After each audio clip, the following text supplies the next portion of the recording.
Depuis 1989, des centaines d'acteurs du débat public sont venus échanger avec des étudiants et un public toujours plus large. Année après année, tous ceux qui ont participé à la Cité de la Réussite ont modestement essayé d'apporter leur pierre au débat citoyen. Partager des connaissances, s'intéresser, s'étonner, questionner, apprendre et comprendre les autres. Telles sont les valeurs simples que nous avons essayé de promouvoir depuis 2 décennies. Transmettre est consubstantiel à la nature humaine, qu'il s'agisse de la vie que l'on donne, du savoir que l'on partage, des biens que l'on lègue, des rites et croyances que l'on diffuse, oralement ou par écrit. La Cité de la Réussite est par essence le lieu où se jouent toutes les gammes de la transmission. On se presse au débat pour recueillir la parole et la pensée de celles et ceux qui s'obligent volontiers à transmettre leur expérience, leurs réflexions, leurs solutions ou leurs révoltes.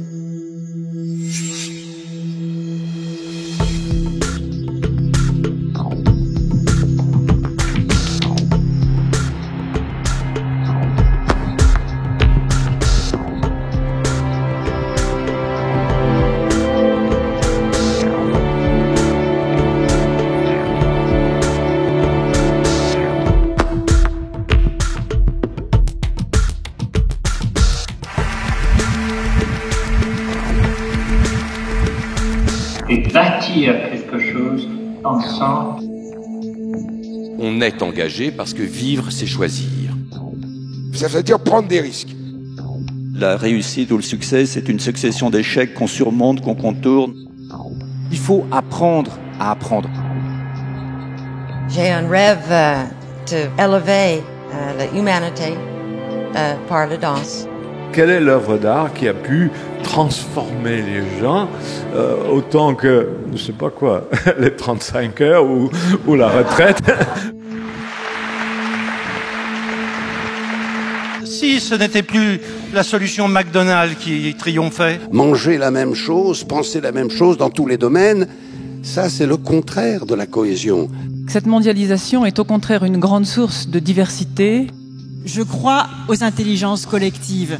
On fait partie d'une unité qui s'appelle l'humanité.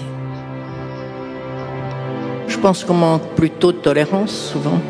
On peut respecter quelqu'un qu'on n'aime pas, on ne peut pas aimer quelqu'un qu'on ne respecte pas. La France doit comprendre qu'elle est multiple et que la différence est une chance. Chacun sait qu'il constitue un maillon et que si ce maillon faiblit, tout s'écroule. La lâcheté générale à l'égard de la responsabilité politique. Mais l'idée, c'est d'installer que les hommes politiques sont complètement déconnectés des réalités. Nous sommes entrés dans un nouveau siècle et déjà, il est en danger. L'expérience, c'est une lanterne qu'on a dans le dos et qui éclaire le chemin parcouru. La lutte contre l'incertitude, c'est ça notre destin. L'avenir va être absolument passionnant.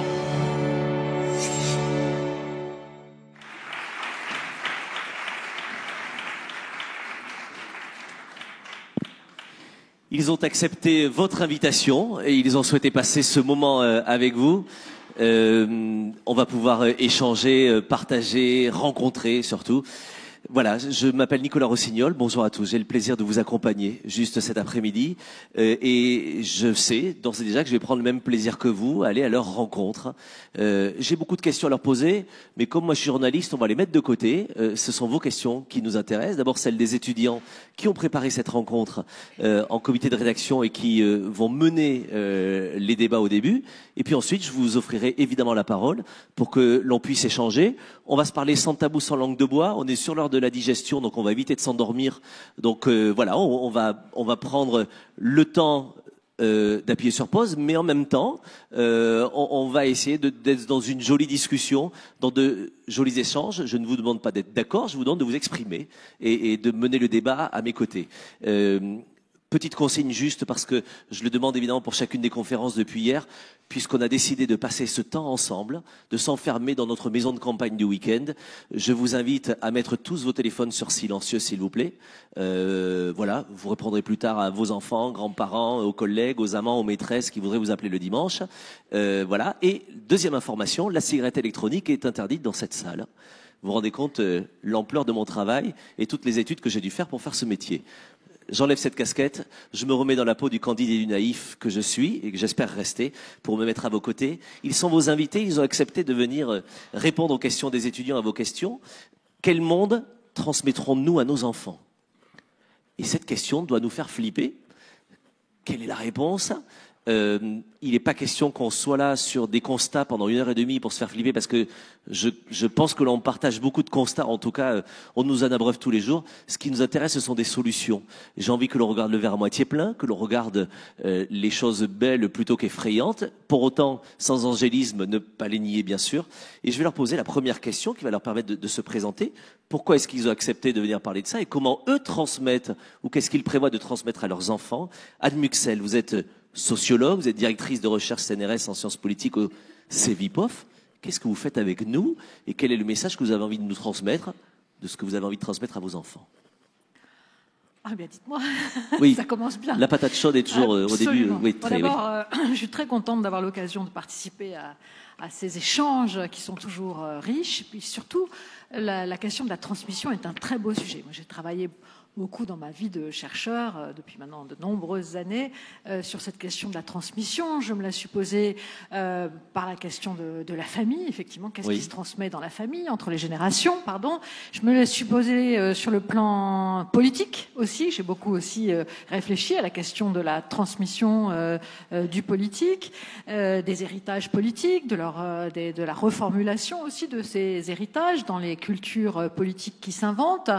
Bref, donc ce sujet de la transmission, j'ai accepté parce que c'est un sujet évidemment qui m'interpelle. Et alors, juste pour ne pas monopoliser la parole, en tant que sociologue, politiste, ayant travaillé sur cette question, évidemment, quand on se pose la question de la transmission, on pense au mécanisme de la transmission, bien sûr. Comment peut-on transmettre aujourd'hui, par quel biais, par quel vecteur, par quel canal, etc.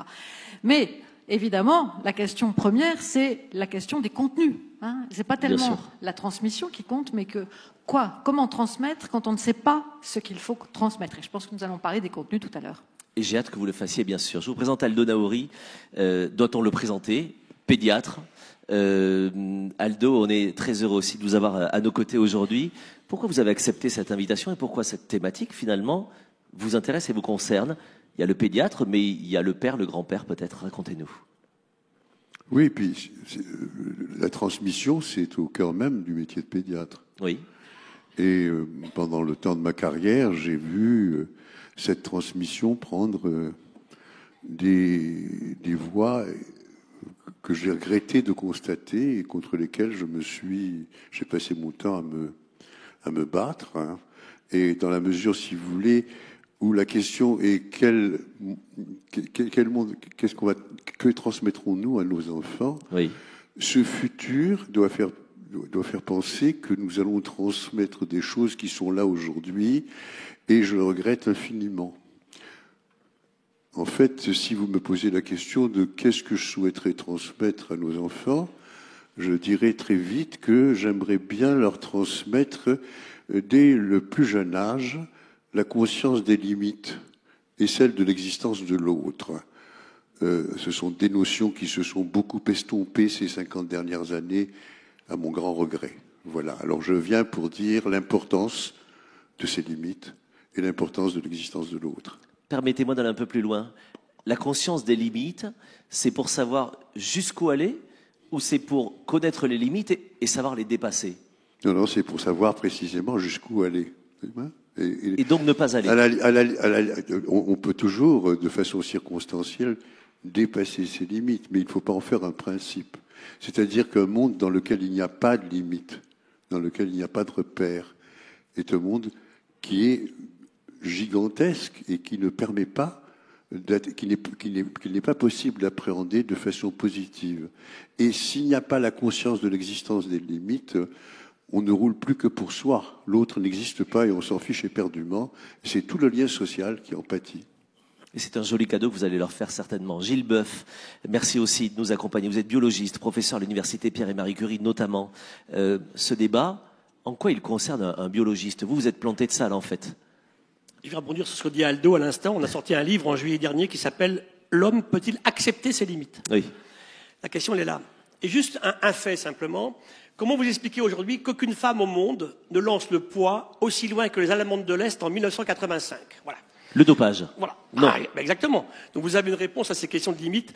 Moi, je suis venu aussi parce que on tombe la même semaine que ça. C'est sorti donc mercredi dernier. Donc presque 16 000 scientifiques du monde entier alertent le monde politique sur la façon dont ils gèrent cette planète et dont les humains aujourd'hui sont traités et comment les humains traitent cette planète. Le problème, c'est pas tellement la planète qui est considérée, c'est la présence de l'humain et le bien-être de l'humain sur la planète. Je vais suivre Edgar Morin, qu'on avait tout à l'heure, que j'aime beaucoup, qui disait en fait... Parlez bien dans le micro, s'il vous plaît. Oui, qui disait en fait, c'est vrai que quand on lit, quand on échange, quand on discute, tous dans la salle, on dit, bon, le probable, il est assez catastrophique. Alors qu'est-ce qu'on fait aujourd'hui et pourquoi je suis venu? Pour que ce probable-là ne se produise pas. Et j'y crois. Ce qui veut dire qu'il faut qu'on prenne à bras le corps la question. Alors un biologiste, un écologue, au départ, moi je suis endocrinologue et je suis passé vraiment à ces questions-là en 2000, après un papier publié aux États-Unis dans Science, qui disait le plus puissant moteur de l'évolution aujourd'hui, c'est pas ce que j'avais étudié, c'est-à-dire la longueur du jour, le sel de l'océan, la température, c'est la présence de l'humain avec ces animaux domestiques sur la Terre. Et ça, c'est vrai que ça m'avait un peu bouleversé. On a rebondi là-dessus, ça m'a amené au Collège de France à traiter cette question qui était croisement entre humanité et biodiversité. Et je terminerai en disant que j'ai envie de vous persuader que nous faisons partie du système. Tant qu'on croira dans nos civilisations qu'il y a une nature ici, un humain à côté, on se plantera, si vous permettez le terme. L'humain, un bébé humain, c'est 3/4 d'eau. C'est au moins autant de bactéries sur lui et dans lui que de cellules humaines. Et puis, je dis souvent, finalement, quand vous vous levez chaque matin, votre lit contient entre 1 et 2 millions d'acariens. Vous avez plus de relations intimes avec ces acariens qu'avec votre copine, finalement. Et dès le moment où, effectivement, l'humain admet ça, ça change tout. Nous faisons partie du système, ce qui veut dire que chaque fois qu'on l'agresse, pour une espèce qui s'est appelée Sapiens, c'est totalement stupide. Merci beaucoup. Et vous répondez à une question, en fait, je pensais être célibataire, c'est ce que je dis depuis très longtemps, vous venez de m'apprendre que non. Multipartenaire depuis... Bah écoutez, je vais appeler ma mère, ça va la rassurer. Stéphane Sarade, merci aussi d'être avec nous, vous êtes directeur de recherche en chimie durable au sein du CEA. Rappelez-moi d'ailleurs ce que c'est le CEA, parce que vous savez quoi, c'est un acronyme super moche, mais bon, comme tous les acronymes, on dirait une maladie, et personne ne sait ce qu'il y a derrière. Moi, j'ai eu le bonheur de rencontrer plein de gens du CEA et sur les conférences que j'anime. C'est un paradis incroyable de sciences, de technologie, de chercheurs, de découvertes aussi. Racontez-nous, vous le racontez comment le CEA à vos enfants? D'abord au CEA, bonjour à toutes et à tous. D'abord au CEA, donc on est polygame avec les acariens, donc ça c'est une nouvelle que je vais faire circuler dès lundi matin. Je crois que je vais me faire des copains et des copines.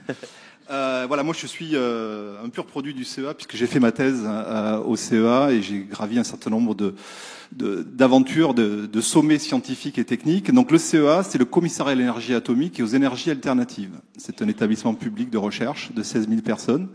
Et dans cet établissement, on va travailler dans différentes dimensions liées à l'énergie, dans l'énergie décarbonée, donc l'énergie nucléaire, mais aussi les énergies alternatives, hein, qui sont le solaire, la valorisation de la biomasse, donc la production d'hydrogène.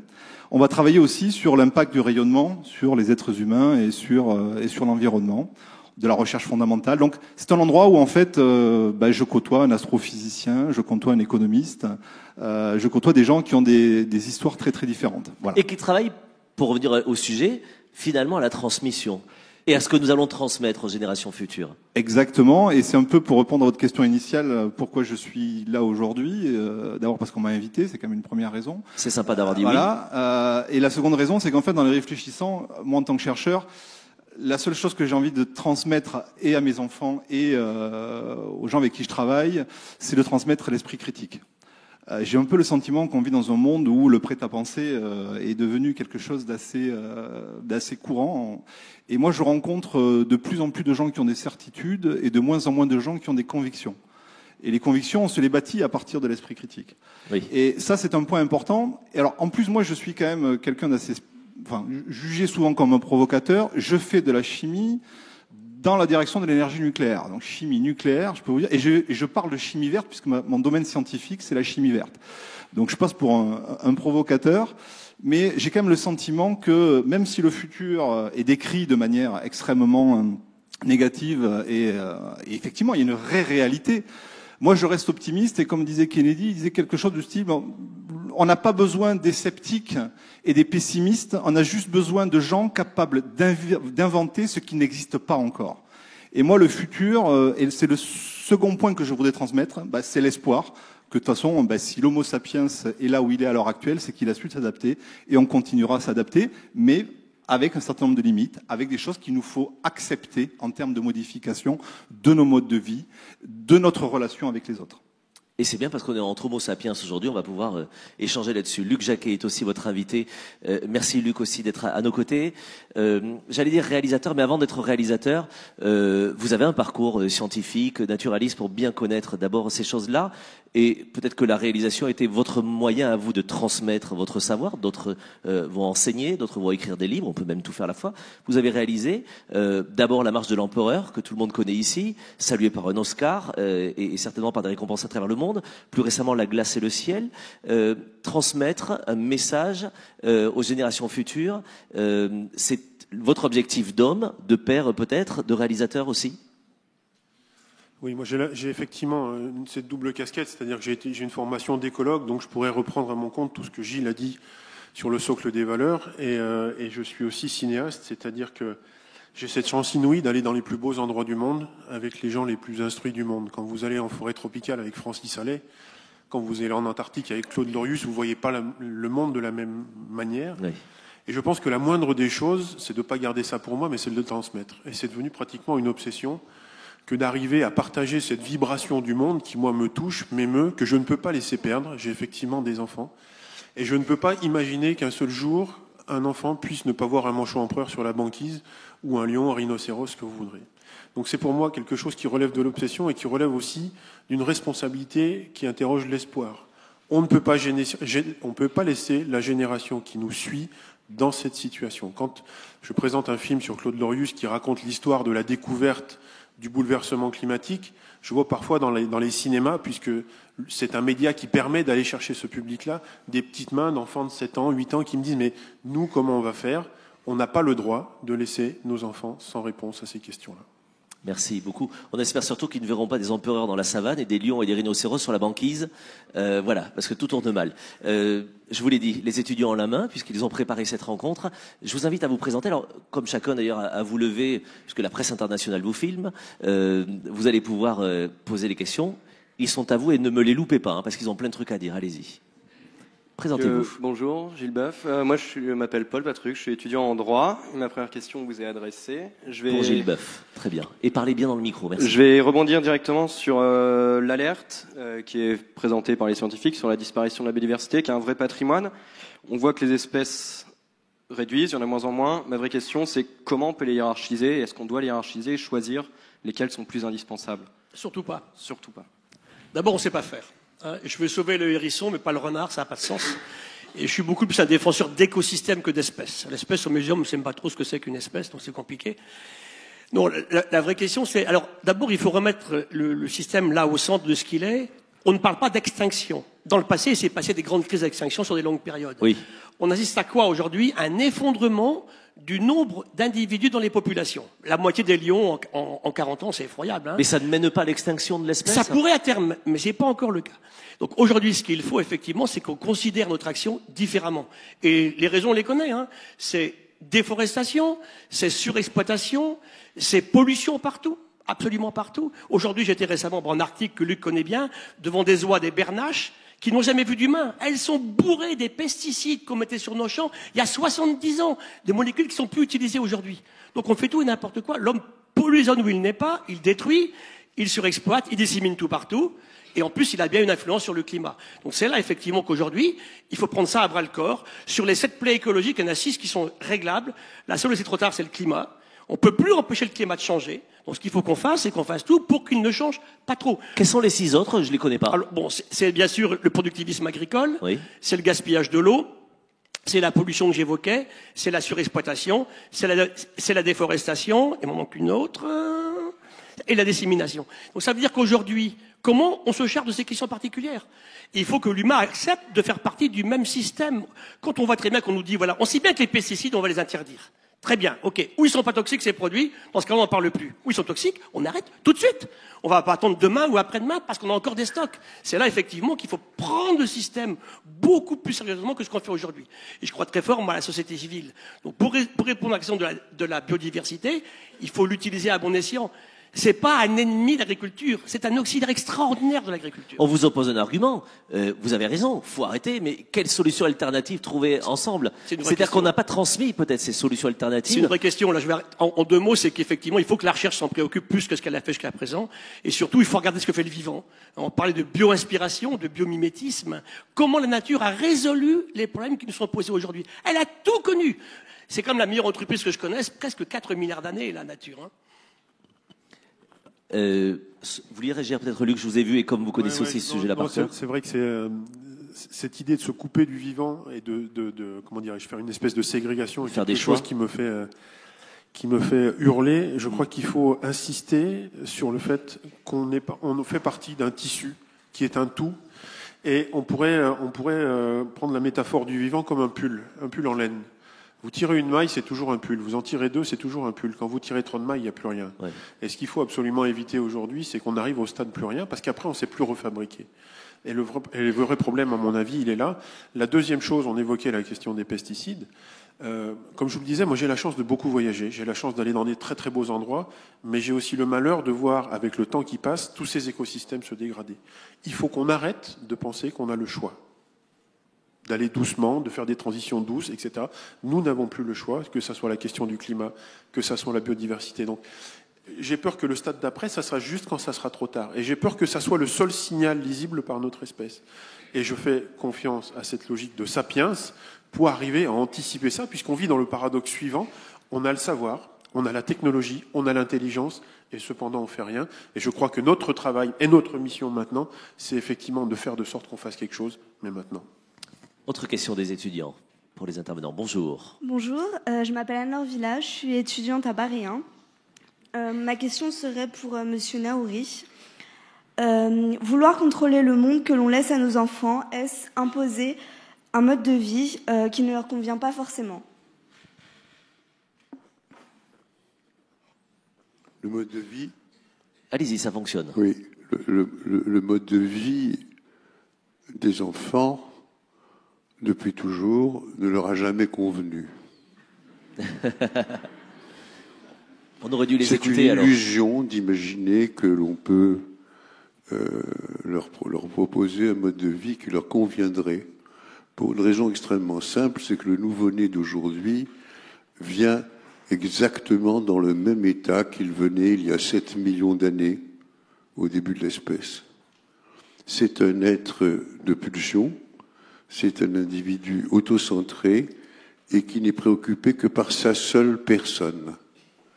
Et si jamais précisément on ne fait rien pour pouvoir le dissuader de rester fixé sur son nombril et de voir un peu ce qu'il y a autour de lui, il n'a strictement aucune espèce de raison de changer d'attitude.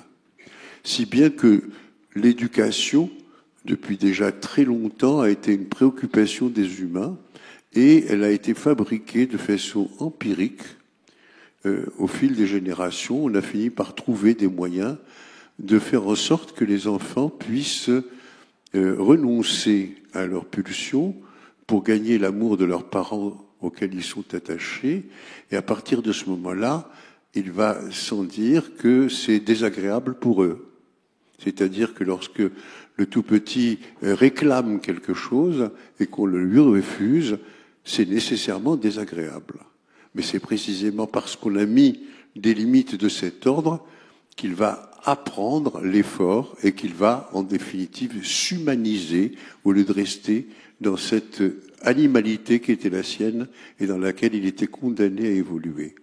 Donc, imaginez que l'on puisse offrir à son enfant un monde ou une manière d'être, une manière qui lui convienne, c'est une illusion. Et bien sûr, on peut faire en sorte que de toutes les manières, ce soit le moins mal possible. Mais on ne peut pas ne pas faire mal. Aldo, je vais aller plus loin. C'est une question qui peut concerner d'autres personnes ici. Je vais inverser la question. Qu'est-ce que vous apprenez, vous, des enfants? Qu'est-ce qu'ils vous transmettent? On est bien d'accord depuis hier, quand on parle de transmission au sein de la Cité de la Réussite, il n'est pas question d'être sur un système descendant où les anciens apprendraient aux jeunes. Voilà. Et qu'est-ce qu'ils vous apprennent? Qu'est-ce qu'ils vous transmettent, les enfants? Ils m'ont appris, ils m'ont enseigné tout Votre au long de métier. ma carrière que les limites, c'est rassurant. Que c'est bon qu'il y ait quelqu'un qui prenne une décision pour eux, quelquefois. Que c'est très très bon qu'il y ait un responsable, vous voyez, et ils sont soulagés. Oui. C'est-à-dire que il n'y a rien de pire que de demander à un petit bébé, est-ce que tu veux du riz ou des coquillettes? Ce que tous les parents démocrates entreprennent de faire. Bien sûr. Pourquoi? Parce que il adore les deux. Et c'est lui qui va être responsable de sa propre privation. Et de la vexation du parent. parent. C'est une horreur. N'est-ce pas? Oui. C'est le dilemme. D'accord? Et ça va être dans tous les registres. Et ça va être constamment comme ça parce que, précisément, on a décidé que de toutes les façons, il était fondamental de mettre fin à la verticalité de la relation parent-enfant, et on a donc procédé à la mise en place d'une horizontalité qui ferait en quelque sorte que je dois traiter mon enfant comme je traite ma partenaire ou comme ma partenaire me traite. Eh bien, c'est une très profonde erreur. On en mesure les conséquences de façon considérable quand on est dans ce registre, et j'ai bien peur que malheureusement on ait atteint de points de non-retour.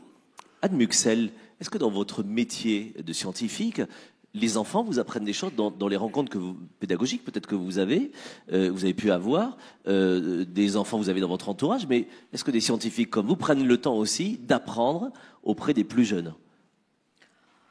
Oui, bien sûr. Enfin, moi, j'ai surtout appris davantage avec mes propres enfants dans ma vie de mère, mais je ne vais pas forcément en parler ici. Mais je crois qu'effectivement, il est très important de considérer d'une façon... Alors là, je vais essayer de dépasser simplement la relation parent-enfant pour parler plus exactement de la transmission entre les générations à un niveau beaucoup plus collectif. Et je crois qu'effectivement, il est très important de dépasser ce schéma de verticalité du haut vers le bas, des générations les plus anciennes vers les générations les plus récentes. Mais en même temps, je pense qu'il y a une demande dans la société aujourd'hui, qui est au cœur de ce dont nous parlons aujourd'hui, qui est de articuler davantage ce que l'on connaît du passé pour essayer de préparer et de comprendre les enjeux à venir. Il me semble qu'il y a une panne aujourd'hui, une coupure même, et notamment au travers de tous les vecteurs de transmission, de socialisation, je pense à l'école, la famille, mais aussi aux politiques, au discours des politiques. Il y a une panne terrible. On ne permet plus de se représenter le futur, sauf au travers d'alertes et d'alarmes tout à fait justifiées, telles que celles lancées par les scientifiques, mais on ne permet plus, aux enfants non plus d'ailleurs, et je crois que c'est un vrai problème, de se représenter dans quelle société ils vont avoir à s'inscrire, dans quel va être le monde de demain. Et justement, pardon, et de faire un pont avec ce que fut le monde d'hier. Et justement, vous avez mené une étude sur la radicalité des lycéens. Et quand je parlais d'enfants, je parlais aussi de cette génération-là. Qu'est-ce qu'ils vous ont appris, ces lycéens, dans leur radicalité, justement? C'est-à-dire que les jeunes générations, dans leur rapport à la politique aujourd'hui, sont effectivement confrontés à ce manque dont je parle, c'est-à-dire ce manque de possibilité de se projeter, de s'identifier à quelque chose qui pourrait être dans le futur. Et du coup, les réponses, mais là je parle très très vite bien sûr, les réponses qu'ils sont faites, les réponses politiques qui sont les leurs, c'est soit l'indifférence d'une part, soit effectivement la tentation radicale d'autre part. Et donc on le voit bien dans les formes d'expression politique des jeunes, que ce soit au travers des formes de participation non conventionnelles, directes, dans la rue, au travers de cette culture de la protestation qui est devenue très familière maintenant dans les jeunes générations, mais que ce soit dans les urnes. Les jeunes qui votent d'abord pour les forces protestataires. Et donc il y a là une réponse qui est la leur et qui ne permet pas en fait de trouver une voie une voie qui serait celle de quelque chose de plus constructif, faute de pouvoir avoir des clés pour envisager ce futur. Et moi, je suis frappée parce qu'on parle ici beaucoup, et ce sera mon dernier point, on parle beaucoup de questions environnementales, d'écologie, auxquelles les jeunes sont très sensibles quand on leur pose la question, bien les sûr. Enfants aussi, mais pour autant, ça ne se traduit pas après par des comportements et des choix politiques. L'écologie politique est un flop en France. Alors on pourrait discuter beaucoup et de la responsabilité des partis, bien sûr, mais quand même. Par exemple, le Parlement européen, les élections au Parlement européen, où sont prises aujourd'hui l'essentiel des décisions concernant les questions écologiques et environnementales, ne sont absolument pas investies par les jeunes citoyens qui ne votent pas du tout, par exemple, aux élections européennes. Donc là, je pense qu'il y a tout un travail aussi de socialisation politique. Vous parlez des jeunes alors qu'on parle d'enfants. Est-ce qu'un enfant, c'est celui qui va voter? On peut parler de toutes les générations. Ah oui, non, là, j'ai bien pris la précaution de dire que... C'est très important. Oui, mais on parle de toutes les Moi, générations. je ne suis pas spécialiste des enfants. C'est que, justement, travailler sur l'enfant, c'est préparer ce jeune à quelque chose. Et le jeune dont vous étudiez les comportements est un jeune qui lui-même a été préparé par son enfance, laquelle enfance a profondément changé. Est-ce que Gilles et Luc, vos meilleurs alliés, justement, ne sont pas ces enfants? Se dépêcher de transmettre, on est fautif quand on prend pas le temps de leur expliquer, quand on prend pas le temps de transmettre. Il faut se dépêcher de se les mettre dans la poche pour leur expliquer, finalement. C'est fondamental. J'ai une petite fille qui me disait un jour, ne mets pas trop d'eau dans la baignoire, ça va tuer les ours polaires. Elle a 4 ans. C'est génial. Comment une petite fille arrive à une telle démarche? Oui. Et j'en ai parlé à plusieurs reprises, et 2 années après, elle me dit, mais Gilou, elle avait 6 ans, ce que j'ai dit là, est-ce que c'est vrai? Voilà, la question, elle est vraiment là, en fait. Sûr. Moi, je crois très fort, bien sûr, il faut leur enseigner de façon didactique, intelligente, intéressante, en les émerveillant. Ce monde vivant est tellement merveilleux que c'est fondamental. Et après, c'est peut-être eux qui pourront changer le comportement des parents. Luc, ça a été un outil formidable. L'émerveillement de vos spectateurs devant vos films, c'est une manière, l'émerveillement, de transmettre sans peut-être culpabiliser les gens en face de vous, les gens devant vos écrans. C'était intéressant, justement, cette notion de limite. Aujourd'hui, on a une génération qui est sur un monde qui est terminé, qui est fini. Il n'y a plus d'exploration, il n'y a plus d'endroit où se cacher. Ouais. L'exploration, malheureusement, est terminée. Donc, on ne peut pas se dire que ça sera peut-être là-bas. Oui. Limite aussi, c'est-à-dire qu'on est en train de dire à nos enfants, le futur est pour le moins sombre. Comment vivre une enfance avec quelque chose qui est déjà marqué par le sceau du désespoir, ou de l'impossibilité, ou plus d'utopie. Et je crois que notre responsabilité, encore une fois, c'est de donner envie, c'est d'aller chercher dans l'émerveillement, dans l'émotion, dans ces ressorts-là, cette envie de s'emparer du problème et effectivement de le résoudre, puisque qu'est-ce qu'on va faire, à quoi on va faire appel à ce moment-là? Au meilleur de l'homme, finalement. L'intelligence, la créativité, la collaboration. Et c'est vers ça, à mon avis, qu'il faut retourner cette énergie un peu mortifère qui nous écrase tous pour donner aux enfants, encore une fois, en étant exemplaires, en étant malgré tout souriant, en étant malgré tout entreprenant, de leur dire allez de l'avant, le futur vous appartient, à condition que vous puissiez vous en emparer. Stéphane Sarrat, c'est une pression énorme. On parle à un public de scientifiques, d'ingénieurs, dont on sait que la première qualité, c'est pas la pédagogie ni la transmission. La transmission certainement, mais je veux dire la manière de le transmettre, etc. Comment est-ce que vous faites vous pour vous responsabiliser sur cette question? En fait, je voulais réagir parce que moi, les jeunes que je rencontre, collège, lycée, je rencontre des jeunes qui sont coupables, qui se sentent culpabilisés. Moi, j'ai une jeune fille qui me dit, vous savez, moi, je fais un énorme effort, puisque un de mes sujets, c'est la protection de l'eau. Oui. Elle me dit, je fais un énorme effort. Je dis, ah bon, qu'est-ce que tu fais? Elle me dit, j'ai arrêté de prendre des bains, je prends plus que des douches. Voilà. Et donc, j'ai senti une espèce de culpabilité quand elle m'a raconté ça. C'était vraiment quelque chose de très important. C'est à cause de Gilles Boeuf, en fait, et son ours polaire. Peut-être, voilà, les ours polaires. Oui. C'est-à-dire qu'on a quand même en face de nous une génération qui se sent coupable et qui est investie du fait que la réponse sera individuelle. C'est-à-dire que l'engagement individuel, c'est un peu la différence par rapport peut-être à notre génération à nous, où le collectif était peut-être là pour nous protéger, où on avait ce sentiment-là. Là, on est une génération qui n'est pas du tout convaincue que le collectif est là pour la protéger et que la réponse sera individuelle. Et toujours dans le même registre, j'avais fait une intervention sur l'esprit critique, sur je lui dis voilà, on va vous parler de l'évolution. J'aurais parlé de l'évolution. Je dis voilà, vous avez Darwin, vous avez Lamarck et vous avez le créationnisme. Et voilà, discutons. Pourquoi les girafes ont un long cou? Est-ce qu'elles se sont adaptées? Est-ce que au fil du temps, le cou a grandi, ou alors elle a été créée comme ça? Et donc beaucoup de débats autour de ça. Et puis j'ai une jeune fille qui me dit mais monsieur, globalement, on s'en fout de savoir pourquoi. Et en fait, la réponse aussi des enfants, elle est là. C'est que moi, c'est une remise en question perpétuelle quand je discute avec eux. Parce qu'ils sont pas dans cette vision-là. En gros, mais en fait, ce que tu fais, ce sur quoi tu déploies des stratégies de recherche, mais globalement, ça sert à quoi? Voilà. Et je pense que tant qu'on gardera cette capacité à pouvoir les entendre, les écouter, on pourra garder ce dialogue-là. Et surtout, vous poussez, vous, à expliquer à quoi ça sert et aller toujours plus loin. Autre question des étudiants. Bonjour. Bonjour, Raphaël Jacquemin, étudiante à Subiotech. Donc j'ai une question pour Stéphane Sarad et Gilles Boeuf. Le biomimétisme sera-t-il la clé pour répondre aux besoins de nos futures générations? Moi, je peux vous répondre si vous voulez. J'ai rien compris. Et c'est quoi alors? Vous savez, vous? Allez-y. Je commence. Bon, voilà, le biomimétisme. C'est quoi déjà? Alors, c'est quelque chose qui est assez ancien. On appelait ça la bioionique. La bionique, voilà, il y a eu plein de choses. En fait, vous connaissez tout ça puisque vous avez tous vu les dessins de Léonard de Vinci qui, copiant les oiseaux, a essayé d'imaginer à quoi pourrait ressembler une machine volante. En fait, c'est ça le biomimétisme. Alors, on appelle ça aussi la bio-inspiration, qui est quelque chose de beaucoup plus large.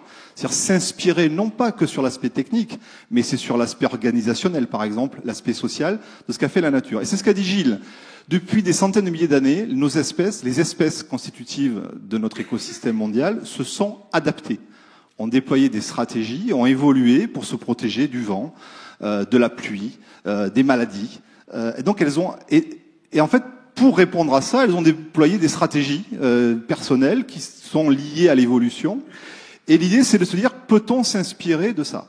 La réponse est oui, et on fait ça depuis toujours. L'Homo sapiens sapiens, quand il se baladait en tant que chasseur-cueilleur il y a moins 70 000 ans, à l'époque de la révolution cognitive, là où il a commencé à imaginer des trucs qui n'existaient pas dans la nature, il s'est forcément inspiré.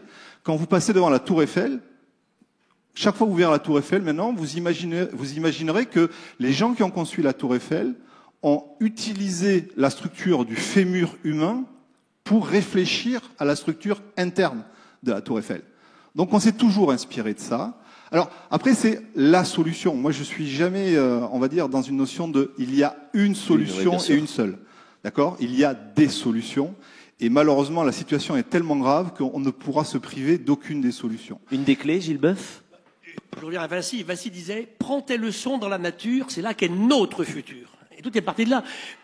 Nos avions volent depuis 150 ans. Les oiseaux volent depuis 150 millions d'années. Et sans les oiseaux, on n'aurait jamais inventé les avions. Aujourd'hui, la grande industrie s'intéresse aussi. Bon, le revers de médaille, c'est que ça a intéressé énormément les militaires. On oublie que la bionique, au départ, était entre les mains des militaires. Hein. On comprenait pas comment un sous-marin nucléaire allait beaucoup moins vite, effectivement, qu'un thon qui peut nager dans un milieu aussi visqueux et dense que l'eau à 120 km/h. Donc, tout est un système très subtil. Alors, s'en inspirer, c'est bien. Ça résoudra pas tout, mais c'est fondamental. Le problème, c'est que s'inspirer de choses qui existent encore, on pourra le faire, alors que dans 50 ans, elles ont disparu, on pourra plus s'en inspirer. Merci. Je voulais quand même juste Stéphane. Donner un exemple, parce qu'on est là pour être aussi très concret et donner des exemples très positifs, et aussi vous donner des idées sur ce qui structure la recherche scientifique à l'heure actuelle.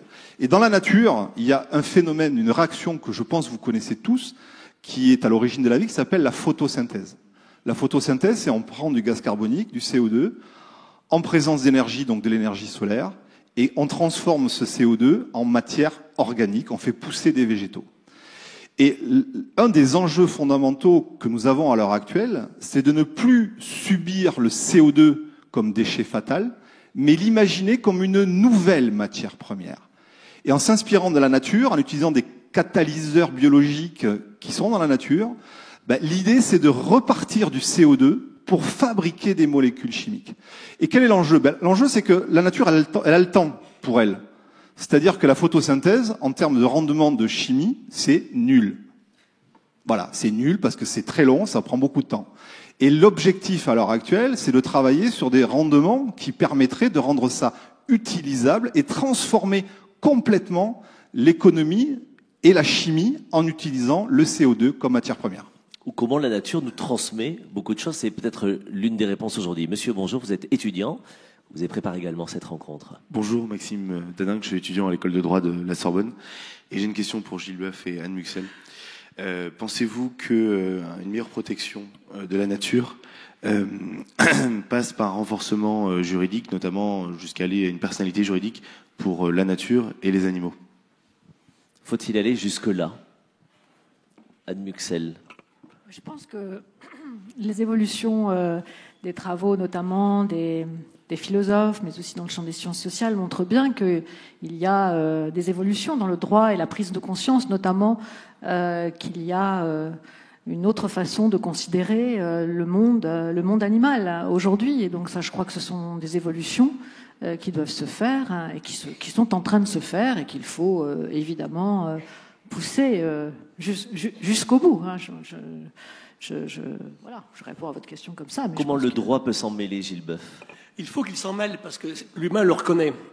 Aujourd'hui, si on n'a pas l'aide du droit, on n'arrivera pas à faire ce qu'on va faire au niveau de protection. Ce à quoi je me refuse, c'est de donner un prix à la nature. Ça, nous, on râle tous les écologues, c'est pas possible. Une valeur, pourquoi pas, mais pas un prix. On confond le prix, la valeur et le coût aujourd'hui. Oui. En tout cas, il nous faut des lois, effectivement, qui soient mises en place. Il y a des pays où c'est dans la Constitution. On n'a pas le droit de couper de la forêt tropicale en Équateur. Il y a récemment un fleuve qui a été reconnu comme personne juridique en Nouvelle-Zélande. Donc, on fait des progrès. La question, c'est qu'effectivement, la nature n'a jamais de valeur dans les systèmes. Elle n'est regardée qu'au travers du bénéfice que l'humain fait dessus. Donc aujourd'hui, ce qui est très très clair, qu'est-ce qu'il faut qu'on fasse, c'est que, et je vais être solennel 2 minutes, il faut qu'on tue une économie actuelle qui consiste à faire du profit en détruisant la nature ou en la surexploitant. Et pour ça, il faut qu'on tienne compte des externalités dont on ne tient jamais compte, en fait. Hein. Le prix du développement chinois aujourd'hui, alors en PIB, il faut un joli PIB, mais il est désastreux au niveau de l'environnement et il le paye très cher aujourd'hui. Donc c'est là, effectivement, que le droit est absolument indispensable. Le problème, c'est que le progrès technique et technologique va très très vite, le droit va pas très très vite. Parce que ça, pour aller un peu plus loin, c'est-à-dire qu'on nous a transmis, nous, l'autorisation de faire ce que l'on voulait de la nature. Je suis propriétaire de ma terre puisque j'ai signé quelque chose. Je suis propriétaire de l'eau dans la nappe phréatique en dessous de ma maison parce que je peux creuser un puits presque ni vu ni connu. Je suis propriétaire des fruits dans la forêt amazonienne parce que je décide de les utiliser, etc. Donc on m'a transmis l'autorisation, en tout cas on m'a dit écoute, on ferme les yeux, tu utilises ce que tu veux, sauf que aujourd'hui on arrive au bout de ce système-là. Oui, puis on voit que ce système ne marche pas parce que ça se termine toujours par la destruction du bien qui nous sert effectivement de survie. Vous savez, quand on fait le calcul chaque année de ce que l'humain a exploité sur la Terre, chaque année c'est publié, on est rendu au début du mois d'août, et quand on aura une année d'avance, qu'est-ce qu'on fera par rapport à la dette que l'on aura pris vis-à-vis du système?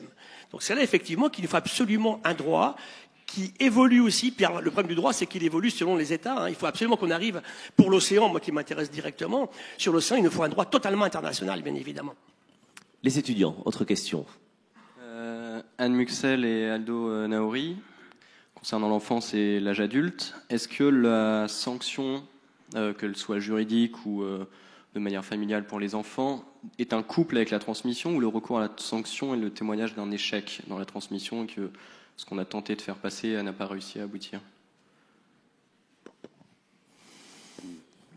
Je vous ai dit tout à l'heure que de toutes les façons, l'état de petit enfant, et ceci pendant les 4 premières années de la vie au moins, est un état qui est tout à fait désagréable.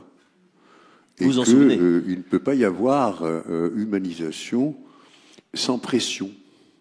La pression, justement, sans que ce soit du tout du chantage, c'est que le petit enfant se trouve donc dans une position où il obéit à son parent pour pouvoir gagner l'amour de ce parent. C'est comme ça sur le plan physiologique, c'est-à-dire de la façon la plus épurée. Aujourd'hui, les parents, de façon naturelle, depuis déjà, disons, une trentaine ou une quarantaine d'années, ont décidé d'assurer leurs enfants constamment et de toutes sortes de manières de leur amour.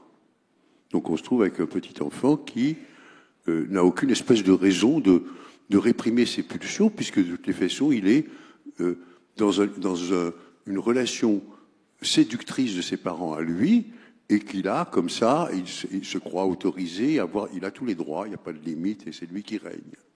Et c'est généralement, d'ailleurs, un des motifs de consultation qu'on peut avoir. C'est-à-dire qu'on a des enfants qui sont amenés par les parents, parce qu'ils sont invivables, ce sont les enfants tyrans, qu'on appelle comme ça, qu'on a appelé comme ça, et la première chose que disent les parents, c'est « je ne comprends pas qu'il soit comme ça, il a tout. Il ne lui manque rien. » Quel ingrat. Voilà. Et alors, véritablement, effectivement, il ne lui manque rien. Et il a tout. Alors, comment introduire quelque chose pour pouvoir redresser la barre? Eh bien, à ce moment-là, si vous voulez, effectivement, il faut impérativement que cet enfant sente qu'il y a des limites, et on introduit à ce moment-là, si vous voulez, la sanction, la punition. Alors, dès qu'on dit punition, dès qu'on dit sanction, on est catalogué comme non seulement d'extrême droite, mais en plus totalitariste et tout ce qu'on veut, etc. Alors on imagine tout de suite qu'il va y avoir le bourreau, le martinet, la frappe et ceci et cela. Un enfant a besoin impérativement d'être respecté et il est respectable absolument. Donc il est interdit de porter la main sur lui, même pas pour une tape sur une main. Vous voyez donc la fessée et le reste, autant dire que c'est condamnable. Non, il y a une sanction unique qui est extraordinairement efficace et qui reprend les choses de façon remarquable et auxquelles les enfants sont tout à fait sensibles, c'est couper la communication. L'enfant étant extraordinairement friand de communication, il suffit simplement de lui dire, sans avoir à lui expliquer le pourquoi, l'enchaînement, le ceci et le cela, parce qu'on rentre dans des systèmes dans lesquels c'est extrêmement compliqué. Le micro, dire, oui, et de lui dire simplement, bon, on le met dans sa chambre en lui disant, tu restes là, et puis on verra bien ce qui va advenir. Et on met fin à la sanction quand on est soi-même calmé, quand les choses vont mieux, et on ne donne aucune explication, on ne fait aucun commentaire. C'est-à-dire qu'on le laisse lui faire son travail. Donc, on ne peut pas se passer de ça. Et Merci. quand les enfants sont amenés pour ce type de problème, parce que justement, il ne leur manque rien, mais qu'ils sont invivables, il n'y a que comme ça qu'on redresse la barre. Mais on n'a pas besoin d'en arriver là.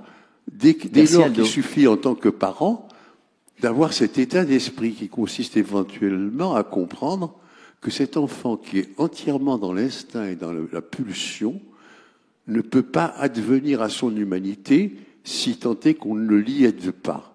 Or, merci Aldo. C'est extraordinaire. En 4 ans, on lui fait faire 7 millions d'années de progrès.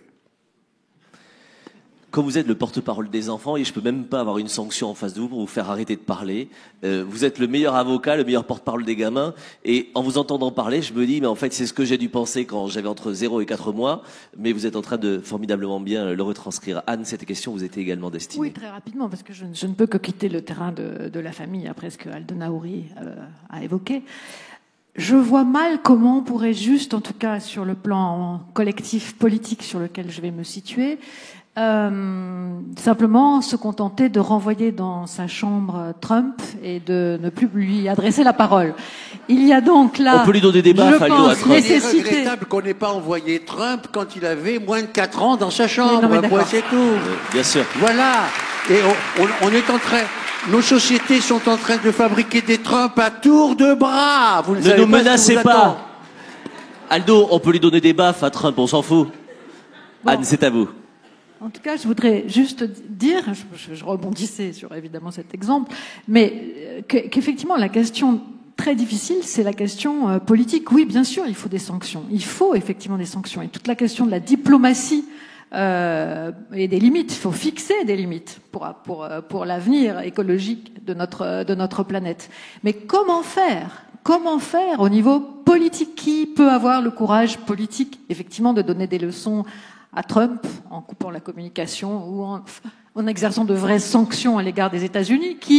À quel niveau politique cela peut-il se prendre à l'égard de la Chine, à l'égard de tous les pays, même à l'égard de notre propre pays, puisqu'il y a des abus dans notre propre pays? Je crois que là, on est au cœur, j'ai pas de réponse, mais je crois qu'il y a quand même une grosse balle dans le camp des politiques. Merci beaucoup. Dernière question côté étudiant et j'ouvre la parole à la salle dans un instant. Je vous en prie. Merci. J'ai une question pour Monsieur Luc Jacquet. En tant que réalisateur, pensez-vous que le cinéma doit être encore plus favorisé au sein des écoles et vraiment avoir accès aux films que vous faites notamment, mais aux films écologistes, etc. Comme outil de transmission, en fait. Voilà. Luc. Ça ne vous a pas échappé que les générations montantes sont des gens qui s'expriment aujourd'hui avec le langage des images. C'est plus Facebook, c'est plus Twitter, c'est Snapchat, c'est Instagram. Et donc, intuitivement, cette génération communique avec des images. Donc le cinéma a en ça cette force, puisqu'elle parle un langage qui va directement aux connexions, si j'ose dire, de cette génération. Comme je vous le disais tout à l'heure, le cinéma a une vertu, à mon sens, incroyable, c'est que c'est le langage de l'émotion. Et je crois que l'émotion, c'est la première porte qu'on peut pousser avant de reprendre soin. Tant que vous êtes quelque chose qui vous indiffère ou vous ne comprenez pas, et les systèmes écologiques sont des systèmes complexes, c'est des systèmes qui sont pas faciles, auxquels il n'est pas facile d'accéder. Le langage de l'émotion et le langage du cinéma peut être quelque chose qui est tout à fait adapté, c'est en tout cas le pari que je fais. Après, le cinéma s'inscrit dans une logique qui est une logique industrielle, qui est une logique extrêmement concurrentielle, et on rentre aujourd'hui dans une espèce de dichotomie comme ça entre la qualité du message ou l'importance du message et la capacité de porter ce message au plus grand nombre. Et vous savez très bien que quand vous arrivez devant un cinéma, et moi je suis le premier, je vais plutôt tendance à aller voir le dernier Star Wars parce qu'on en a fait la publicité, qu'un film très érudit sur la reproduction des fourmis rousses dans les forêts du Jura. Dont personne ne vous a parlé. Dont personne ne m'a jamais parlé. Et je crois que c'est tout le travail de pédagogie qu'il faut qu'on fasse, et le cinéma est une des réponses, mais je crois qu'il y en a beaucoup d'autres. Mais je crois qu'aussi il faut aujourd'hui utiliser des médias différenciés pour aller chercher des publics différenciés. Les technologies immersives en sont certaines, les expositions en sont d'autres, la VR 360. Et je crois qu'il faut accepter de vulgariser au sens noble du terme, c'est-à-dire se baisser, littéralement, se mettre au niveau des gens pour arriver à leur créer cette étincelle. Et à partir du moment où cette étincelle, cette émotion sera créée, je pense que là, on pourra faire passer beaucoup d'autres choses, mais il faut d'abord créer le lien, c'est indispensable. Et merci de le faire aussi bien. Je rappelle qu'à la fin de la séance, Luc vous donnera les séances en fait, dans lesquelles vous pourrez voir la reproduction des fourmis rousses du Jura. Il vous dira dans quel cinéma aller voir le film. Je vous laisse la parole dans la salle. On va vous offrir 2 micros. Je vois des mains et des crampes depuis tout à l'heure là-haut. Donc, madame qui a la main là-haut, si vous pouvez la soulager, s'il vous plaît, en lui donnant un micro. Merci beaucoup. Et vous donnez le micro ici, en effet. Madame, bonjour. Je vous invite à vous présenter si vous le souhaitez. Oui, je suis Paulina Strogova, je suis d'origine russe et j'ai la chance d'avoir connu la société de non-consommation parce que j'ai grandi en Russie. Donc il y a beaucoup de choses et j'ai une question à Monsieur Naouri, notamment que je connais par ses travaux. Comment aider à résister à la pollution du jardin intérieur de nos enfants et des ados? Le jardinier Naouri va vous répondre. Cher Aldo. Je vous ai dit que l'éducation est un état d'esprit. Et cet état d'esprit suffit à lui seul à conduire l'éducation. Toutes les fois qu'éventuellement un enfant se met à protester contre un ordre qui lui a été donné ou contre un conseil qui lui a été donné, vous pouvez être assuré que la personne qui a donné l'ordre ou le conseil n'est pas déterminée à se faire obéir. C'est-à-dire, elle est là dans une phase d'hésitation en se demandant si elle a raison ou pas. Et l'enfant devine parfaitement ce biais-là et tente de négocier. Donc, si vous voulez, la première des choses à faire en tant que parent, c'est de se dire que on a affaire à un enfant dont on est responsable et qu'il est fondamental de l'aider du mieux possible et que cette tâche nous incombe. Elle n'incombe pas à la société. Nous avons le malheur d'avoir un ministère qui s'appelle ministère de l'Éducation nationale. Eh bien, ce ministère n'a pas vocation à éduquer. Ce ministère devrait s'appeler, comme il s'est appelé quand il a été créé, ministère de l'Instruction publique. Vous voyez? Et ça, c'est très important. Parce que très fréquemment, je me suis entendu dire « Oh ben, il va rentrer à l'école, tout cela va être réglé. » Pas du tout. Parce que justement, l'enfant se fichait perdument de gagner l'amour de sa maîtresse ou de son maître. Lui, ce qui lui importe, c'est l'amour de son parent. Et à partir du moment où un parent est déterminé, les choses vont tout à fait bien se passer. Statistiquement parlant, il vaut mieux donner un ordre qui soit injuste ou stupide ou excessif, mais s'y tenir, plutôt que de rester constamment dans l'hésitation. L'hésitation, cette mollesse-là, produit des méfaits chez les enfants et ne fait qu'aggraver le cercle vicieux. Et c'est valable pour les politiques aussi. Alors, merci pour la question, merci pour la réponse. Monsieur, je vous invite à vous présenter. Bonjour. Nicolas Draguardati. Alors, je tenais à vous remercier d'avoir cette diversité. Il manque juste Jean Jouzel pour avoir un climatologue pour parler complètement du monde, on va dire. Et Hervé Villard et Michel Sardou qui n'étaient pas dispo non plus. Voilà. Donc, dans quel monde transmettons-nous? Donc, il y a le côté de transmission, mais il y a aussi dans ce côté quel monde. Alors, merci à Gilles Boeuf de remonter un peu cette alerte sur l'environnement qu'on va avoir plus tard. Vous avez certainement une question, monsieur. Et cette question, c'est que justement, avant de transmettre, est-ce qu'il n'y a pas aussi, ça fait 40 ans qu'on dit que ce sera la génération d'après qui va s'en occuper. Quel est votre avis sur le fait peut-être de changer, dans quelle mesure on doit se changer dans notre société pour aussi avoir un travail de transmission peut-être plus optimisé, plus proche de cette condition de la Terre où on est encore très éloigné de ces faits réels, type on ne voit plus de vaches à côté de chez soi, on est très éloigné du manchot qui est très loin. Vous avez terminé votre question. Oui. Vous avez donc 3 heures pour répondre à la question de monsieur Luc Jacquet. Je propose à tout le monde d'annuler les rendez-vous d'après. Merci en tout cas. La question est passionnante, mais en effet appelle une longue réponse. Et vous l'avez bien compris, vous n'avez que 12 secondes 24. Sinon, ce serait trop simple. Je vous en prie. Je pense que c'est la première fois dans l'évolution que l'homme est responsable, a la responsabilité de son propre destin. Et c'est quelque chose qui est assez récent. Et ça ramène encore une fois à ces questions des limites que je trouve passionnantes. Puisque c'est pas quelque chose qu'on avait à gérer jusqu'alors. On n'avait pas à gérer la globalité. On avait à gérer la survie de la famille, la survie du clan, la survie de soi-même, mais on n'avait pas à voir aussi largement. Et je crois que c'est quelque chose qui est tout à fait écrasant, puisque c'est quelque chose qui est tellement vaste, qui nous dépasse totalement en tant qu'individu. Et je pense que c'est là qu'il faut convoquer peut-être cette logique d'espèce. Nous appartenons tous à une même espèce qui s'appelle Homo sapiens.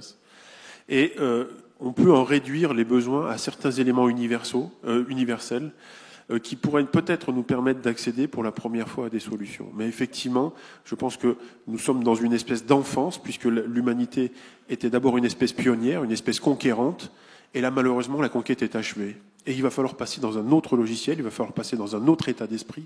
Et je crois que c'est ce qui nous pose des problèmes, puisqu'on n'est pas équipé pour. On est de formidables pionniers. La preuve, on a conquis tous les territoires, y compris les plus hostiles, quand je pense à l'Arctique en particulier. Mais est-ce qu'on va savoir être gestionnaire? Je crois que c'est la grande question qui se pose aujourd'hui. Gilles, dans la question de monsieur, on n'a plus le temps finalement d'aller chercher les responsables et savoir qui est responsable, nos parents, nos grands-parents, ceux d'avant. C'est qu'aujourd'hui, on est tous co-responsables. Et puis, à mon avis, c'est pas intéressant. Oui. Je pense qu'aujourd'hui, si on veut que les gens prennent ces questions, surtout les jeunes, moi je pense pas que maintenant on doit se défausser, c'est les jeunes qui vont se débrouiller. Ça, je suis pas d'accord avec ça. Qu'est-ce qu'on leur transmet? C'est important. La vraie question, c'est, tous les jours j'entends parler de chefs d'État, il faut qu'on s'adapte. Tout le monde est d'accord, du petit pêcheur de base, sans aucune hiérarchie, au chef d'État, il faut qu'on s'adapte. La question, et je suis physiologiste, c'est que aucune espèce vivante depuis la Terre tourne ne s'est adaptée sans changer. Or, on ne change toujours pas. C'est ça le message qu'il faut passer effectivement à nos jeunes. Quelle est la culture de l'impact de chaque geste, de chaque action que l'on développe pourrait avoir sur le système? Merci de nous le rappeler. Merci pour la question. D'autres questions dans la salle? Je vois des mains levées. Allez-y, s'il vous plaît, pour poser. Bonjour, madame. Oui, bonjour. Du coup, moi, je suis simplement encore lycéenne. Et du coup, ma question, ce serait, elle s'adresse à vous tous. Et est-ce qu'une des solutions, ce serait pas plutôt de toucher directement, de revaloriser en fait l'éducation qu'on nous donnerait, en passant par, au lieu de nous transmettre juste simplement les enjeux des questions qui sont soulevées aujourd'hui, mais plutôt nous donner les cartes pour agir rien qu'au niveau individuel. Comment aujourd'hui, moi, je pourrais agir simplement à mon échelle et pour avoir un impact, en fait, tout simplement sur la conjoncture actuelle des constats dégradants sur la nature. Je vais un peu plus loin dans votre question parce que c'est un cri du cœur que vous nous lancez. Ça veut donc dire que vous, en tant que lycéenne, permettez-moi de vous demander votre âge. J'ai 16 ans, je vais avoir 17 ans d'ici 2 semaines. Vous avez... À cet âge-là, 2 semaines, ça compte. Vous allez avoir 17 ans, vous êtes en train de nous dire que vous entendez les enjeux, vous entendez l'alarmisme, vous entendez rien ne va plus, vous savez, etc. Mais ce que vous nous demandez, c'est ok, très bien, mais quelle est la boîte à outils? Qu'est-ce que je dois faire? Comment je dois le faire? C'est ça? On va demander à ceux qui sont sur scène de vous répondre. Et vous êtes peut-être même l'exemple même de la question que l'on attendait, de la génération qu'on attendait ici. Alors, vous avez intérêt de vous bousculer tous pour lui répondre parce que on a la pression de cette génération, on est là pour elle. Moi, ce sera très rapide. Anne. Je veux bien juste dire, bien sûr, vous avez compris au travers de tout ce que j'ai dit jusqu'à présent, il y a un enjeu citoyen énorme, un enjeu politique énorme. Donc, je pense que les jeunes, effectivement, il faut qu'ils se saisissent de toutes ces questions-là et des moyens pour changer, effectivement, transformer. Réellement, ça ne peut passer que par le politique. Que par le politique, selon Madame. Stéphane Sarad. Ouais, je vais redire ce que j'ai dit tout à l'heure, à savoir que effectivement votre génération est une génération qui a compris que l'action devait être individuelle pour avoir du sens. Et je reviens sur la notion d'esprit critique. C'est-à-dire que vous allez voir que, enfin, vous le savez déjà, que beaucoup de gens ont des solutions prêtes à penser à vous proposer, dans un extrême ou dans l'autre. D'accord ? Et je crois que c'est ça peut-être l'enjeu pour vous, c'est d'avoir la capacité et le recul nécessaire à vous forger votre propre opinion. Devant les milliards de données, d'informations, on subit une infobésité. C'est-à-dire que, de manière accessible, vous avez tout à l'heure actuelle. Et une donnée n'est pas une information. D'accord ? Donc je crois que, pour moi, l'enjeu global, c'est d'avoir la capacité à pouvoir se forger sa propre analyse, donc grâce à son esprit critique et grâce aussi à l'instruction et non pas à l'éducation. Stéphane, ne me faites pas une réponse comme ça, vous allez plus loin. Comment, quand j'ai 17 ans, je me forge ma propre analyse? Comment j'apprends à aller plus loin? Madame Muxel nous dit que les seuls responsables seraient les politiques. Non, mais je fais exprès. Anne. Je dis qu'il faut que les jeunes n'aient pas peur d'investir la sphère politique. Oui, mais là, c'est ça que je dis. Oui, mais cette demoiselle, elle va chercher les clés aussi auprès de ses enseignants, auprès des gens qui tous les jours sont censés lui apprendre et lui donner ses outils. Donc Stéphane, derrière le Yaka Faucon, concrètement, voilà. Elle fait quoi? Elle se plonge dans les bouquins tous les jours? Elle va au Cinoche tous les jours? Non. Elle doit creuser sur Internet? Qu'est-ce qu'elle fait? Elle va, tout ce que vous venez de dire. En fait, il faut être ouvert vers le monde. Vous ne dormez plus. Voilà, on s'arrête de dormir. Vous avez l'âge où justement vous pouvez récupérer. Nous, on a perdu un peu cette capacité-là, mais vous pouvez encore avoir des nuits très très courtes. À quelques semaines près d'ailleurs. Oui, c'est ça. Voilà. Donc c'est vrai que c'est cette ouverture par rapport à l'extérieur, c'est ne pas hésiter. C'est vrai que moi, je me rappelle quand j'avais votre âge, j'osais pas poser des questions, ou c'était compliqué de poser des questions parce que, en gros, poser une question, c'était le risque de passer pour un con. Voilà. Et ça, c'est un peu une vraie catastrophe générationnelle.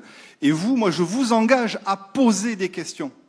Et si vous n'avez pas les réponses, vous continuez à en poser des questions. Et vous êtes passé pour notre rayon de soleil, donc surtout rassurez-vous. Aldo, qu'est-ce que vous répondez à la grande enfant qu'elle est?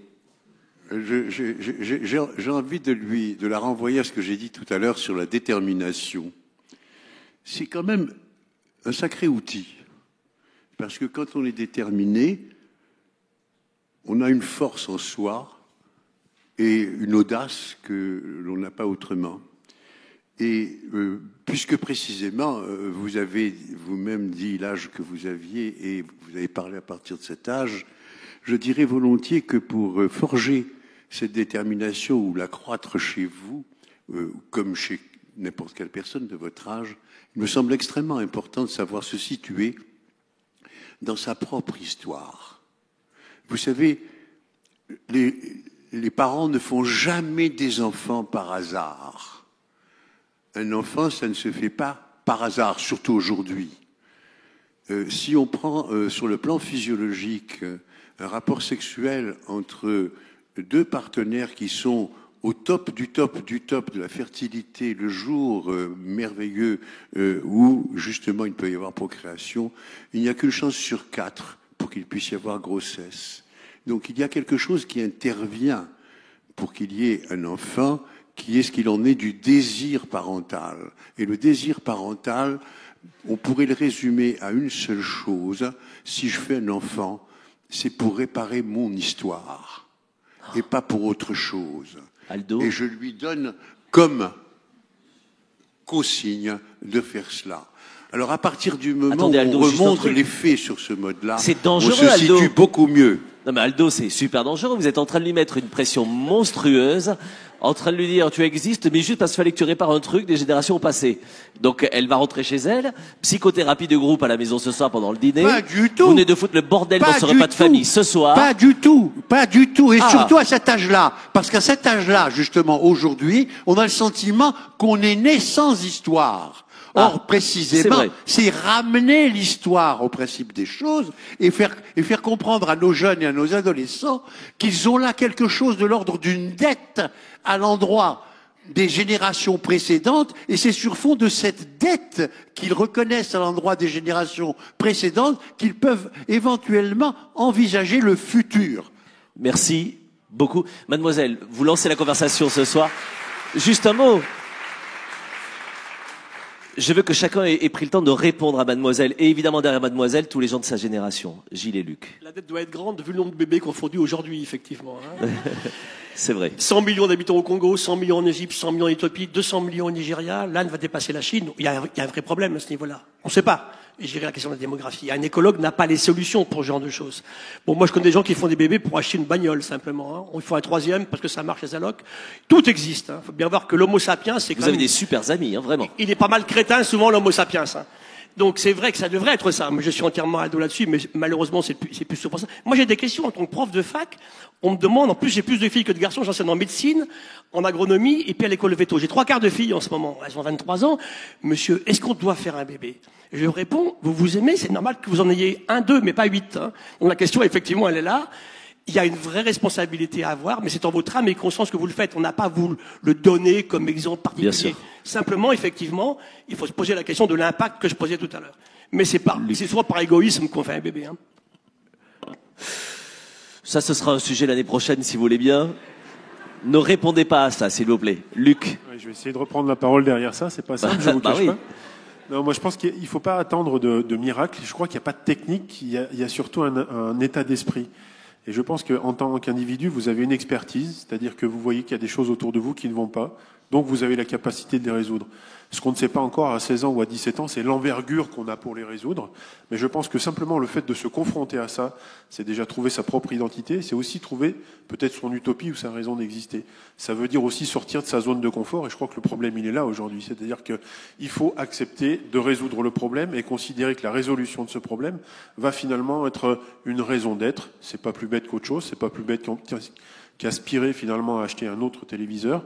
Mais effectivement, il faut faire le pas, et je crois que la difficulté est là aujourd'hui. Derrière le mot envergure, vous êtes en train de lui dire, vous ne soupçonnez pas le pouvoir que vous avez. C'est ça. Mais chaque individu a une vitalité, chaque individu a une capacité d'abstraction ou au contraire d'attraction. Mais ça, seule la vie va vous permettre de vous confronter à ça, et il faut essayer, c'est le seul problème. Merci beaucoup. Vous avez eu le micro tout à l'heure. Bonjour. Je vous invite à vous lever, à vous présenter, sauf si vous avez un truc à vous reprocher. Allez-y. Bonjour, non, Anne-Henri. Je me permets juste de vous poser cette question sur les générations futures, justement. Les 50 dernières années ont été des années productivistes, avec le toujours plus, toujours mieux, toujours plus grand.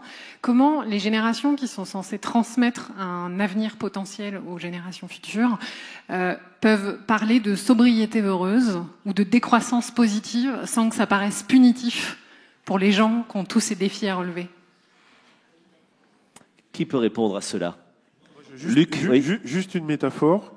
Les 30 glorieuses, c'est les gamins qui ont piqué la carte bleue à leurs parents et qui sont allés faire la fête sans se soucier du compte en banque. Et maintenant, il faut payer. Ben voilà. Et on salue évidemment ceux qui ont utilisé la carte de leurs parents, dont certains sont dans la salle, juste pour mettre tout le monde très à l'aise. Aldo Naouri. La question que vous posez est une des plus difficiles à aborder. Pour une raison simple, c'est que l'environnement qui est le nôtre ne nous fait aucun cadeau, et nous sommes à notre insu poussés à consommer le plus possible. Et l'enfant est au centre des moteurs de consommation. C'est-à-dire que les publicités le prennent comme support. Et ça donne comme message aux parents quelque chose du genre « vous n'allez tout de même pas refuser à votre enfant ».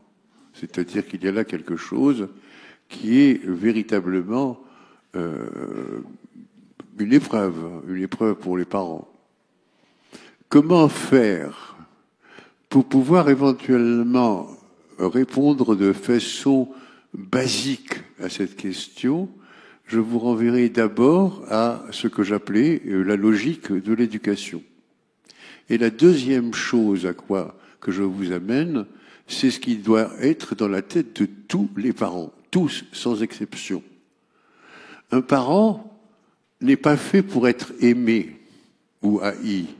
Donc un parent doit se foutre éperdument de ce que pense son gamin de lui.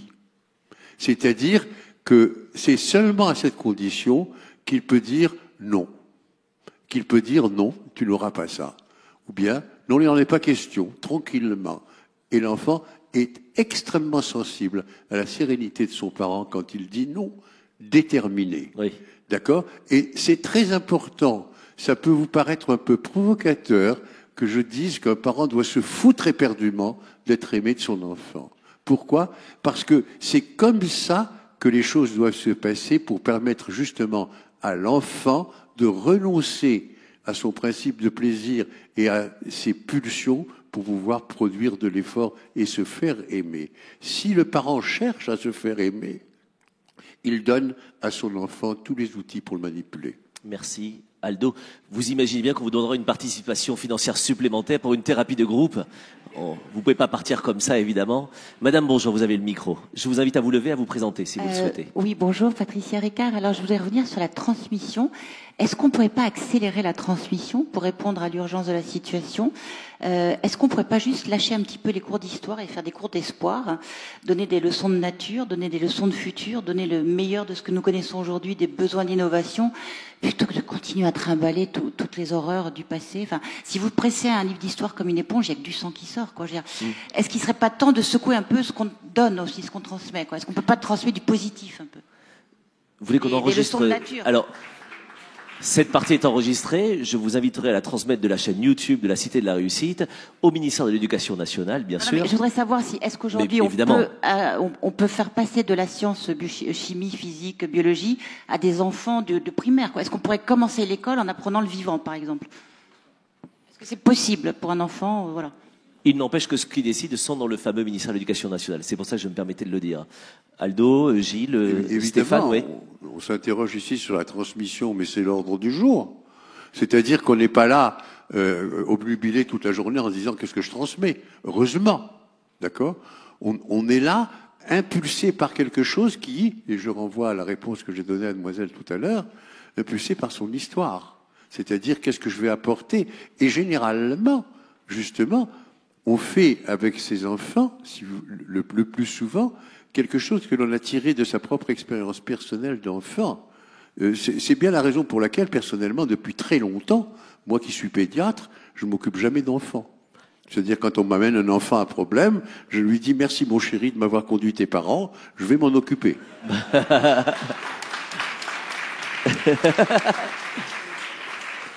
Et vous l'attachez par les pieds à la cave pour qu'il aille faire des tennis.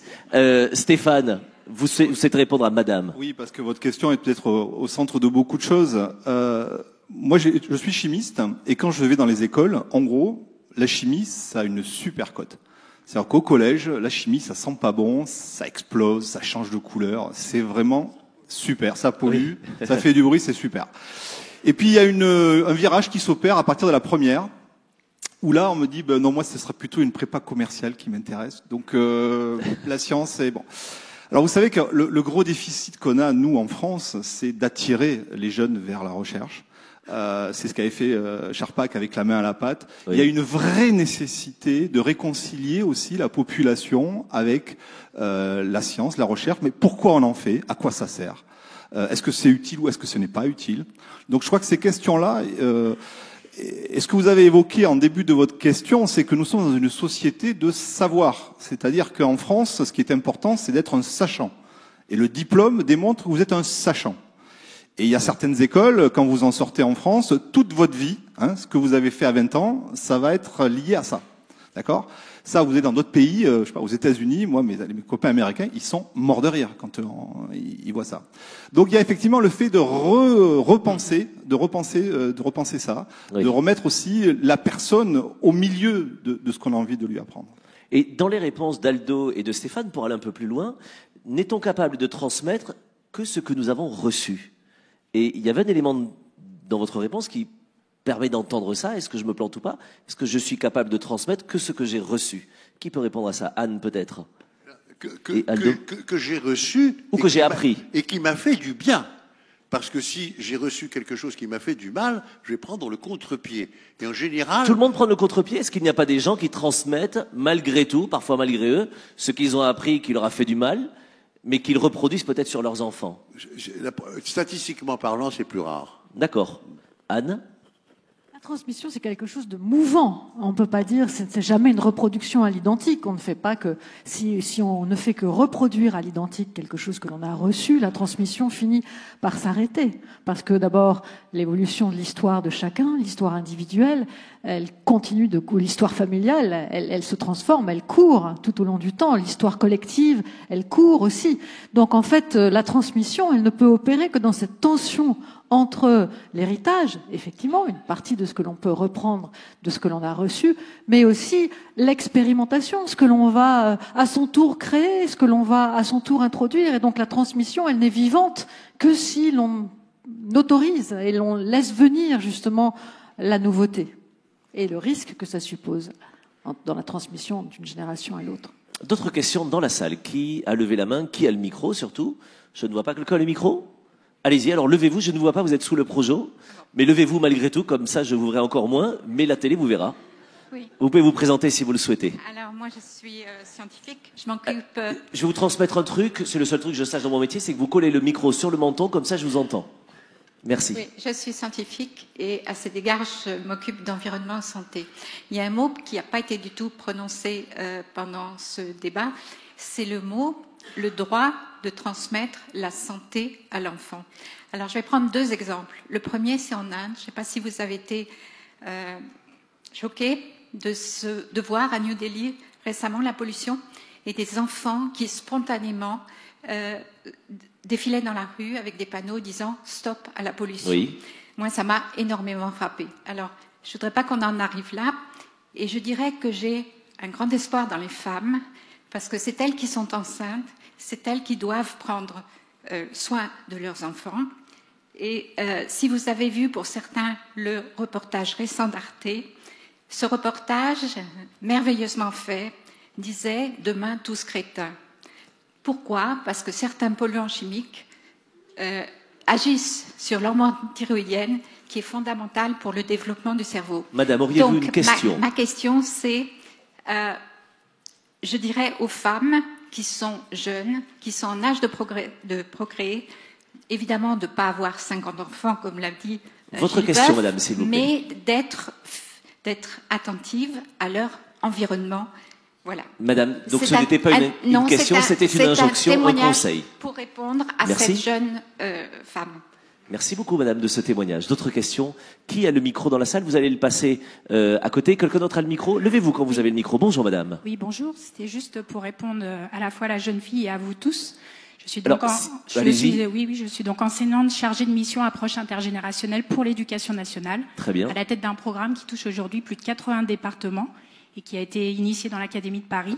Et nous permettons à toutes les générations donc de se retrouver pour participer à des ateliers pédagogiques. Nous faisons intervenir des scientifiques qui viennent témoigner dans les écoles dès la plus petite enfance.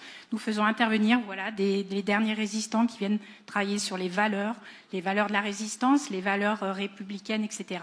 Et donc je vous invite à aller voir. Donc vous tapez Intergénération EduScol sur le site du ministère de l'Éducation nationale et Intergénération Académie de Paris.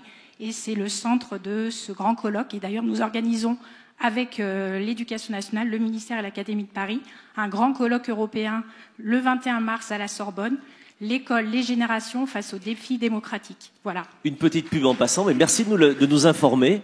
Et c'est intéressant de le savoir. Vous avez le micro, je vous invite à vous lever. Quand je dis vous, c'est parce que je ne vous vois pas. Donc la personne qui a le micro se lève. Bonjour, madame. Bonjour. Excusez-moi, j'ai le projecteur dans les yeux, c'est pour ça. Donc bonjour. Bonjour.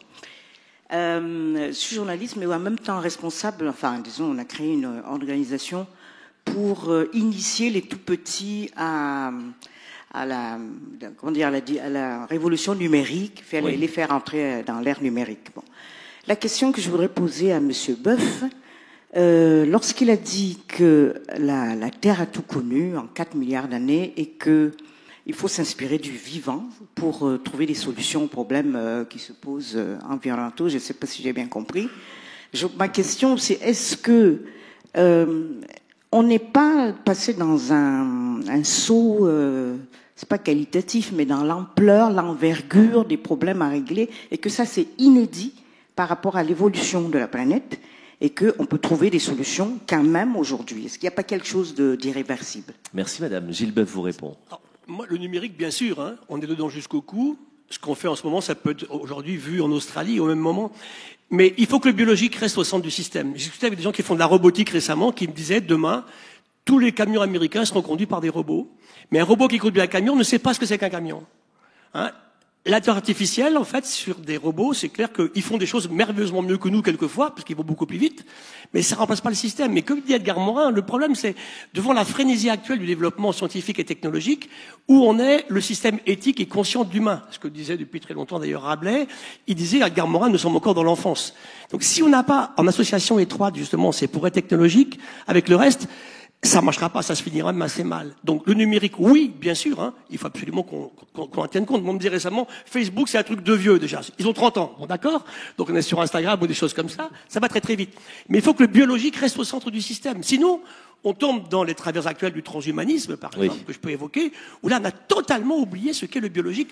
Je veux oublier la partie biologique du corps humain. Et je termine en disant simplement qu'un humain, pourquoi est-ce qu'il a dans son sang 140 millimoles de sodium et 105 millimoles de chlorure? Ça, c'est l'océan ancestral. Si on oublie ça, ça terminera très mal notre histoire.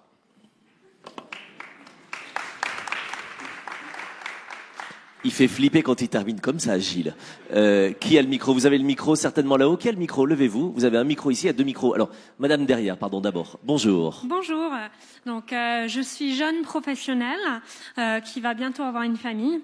Et moi, un truc qui me fait flipper, c'est que les nouvelles générations vivent de plus en plus dans un monde virtuel qui soigne méticuleusement, qui juste pour gagner plus de likes. Et moi, je me demande qu'est-ce qu'on peut faire pour protéger nos enfants contre ça et les encourager à se reconnecter à un monde réel où ils peuvent être eux-mêmes sans filtre.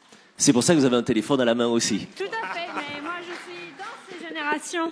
Bien sûr. Qui répond? C'est les emmener en balade en forêt, les emmener au bord de la mer, leur montrer ce que c'est que le vivant et qui y sont extrêmement liés. Ne pas lui acheter un petit robot, mais un petit chat. Hein. Au Japon, aujourd'hui, il n'y a plus de petits chats, c'est fini. Les petites filles ont toutes des robots. Donc il y a bien un problème quelque part. Et là, c'est parce qu'on va faire un saut. Je termine sur une anecdote récemment à Hong Kong, une jeune fille qui me disait « Je ne vais plus jamais dans la nature en jupe courte parce que les herbes folles me frottent les mollets. » Ben voilà, elle s'est jamais roulée dans l'herbe pour faire des câlins. Il faut revenir à ça en fait.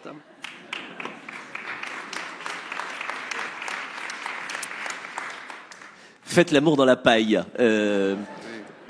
Aldo, certainement, et puis d'autres, allez-y. Oui, je dirais qu'à propos de cette histoire de monde virtuel et de la nécessité de mettre dans le monde réel, c'est exactement le point dans lequel il est très important en tant que parent de se répéter qu'on se fout éperdument de ne pas être aimé par son enfant. Et qu'on n'est pas dans la séduction, donc on pose des interdits, et peu importe la réaction du gamin. Il est fondamental, précisément, de faire en sorte que ce virtuel ne l'enivre pas et qu'il n'y coule pas, et qu'il puisse prendre acte d'autre chose autour de lui. Et c'est fondamental, c'est imposer quelque chose de façon dictatoriale, mais c'est également souverain pour la suite. Juste un mot, allez-y Luc, je vous en prie. Non, on a évolué depuis, on a parlé de 7 millions d'années, c'est un chiffre qui est intéressant et qui fixe les choses, et depuis 1-2 générations, on commence à être totalement coupé de ce berceau de l'évolution qui a été la nature. Et ce qui signifie pour moi qu'on est en train de se couper de toutes les réceptions sensorielles qui étaient intuitives, qui étaient profondément ancrées dans nos personnalités, et qui se sont déportées vers autre chose. Et ça interroge 2 choses. Ça interroge la temporalité. La temporalité du vivant n'est pas la temporalité du numérique, qu'on le veuille ou non. Et plus on va se couper de ça, plus on va ne plus avoir accès justement à ces perceptions-là. Et ça, c'est quelque chose d'important pour moi. Et la deuxième chose, c'est que l'entertainment aujourd'hui, et je suis mal placé pour en parler, fabriquent des produits, des sensations ou des émotions qui sont le plus généralement artificielles, factices. Et elles sont en tout cas très préméditées, très pensées, très fabriquées. Alors que l'émotion de quelqu'un qui va se promener dans la nature, et là c'est ce que je retourne vers ce que disait Gilles, deux personnages devant un même paysage ou devant une même situation ne vont pas vibrer de la même façon, parce qu'ils n'ont pas le même équipement sensoriel.